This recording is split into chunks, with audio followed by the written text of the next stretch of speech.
Yang tak tahu lagi rupa needle bearing, ini dia needle bearing guys. Okey, yang kita pakai ni brand NTN, made in Japan. Jangan risau Package kita RM150 dah siap dengan needle bearing, gasket, minyak hitam dan juga upah.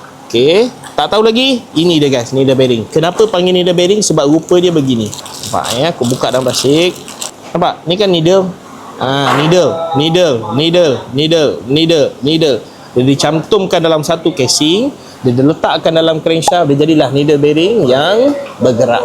Okey. Benda ni kalau boleh, kalau korang keluar je motor, keluar kedai, terus tukar. Tak kisahlah Y16 ke Y15 ke apa ke, tukar. Kalau kena, kenalah korang. Tak kena, tak apa. Tapi nasihat aku, kalau boleh keluar kedai, terus tukar. Lepas tu setiap 20,000 buka cek. Kalau dulu punya batch motor baru, memang selalu makan needle bearing. Sekarang ni dah kurang dah, jarang dah makan needle bearing, tapi still ada, still berlaku. So korang jangan ambil enteng lah benda ni Ini nasihat aku saja. Macam biasa korang nak servis sama, link kat bio. Yang penting standard kilang saja, Modi jangan datang. Bye bye.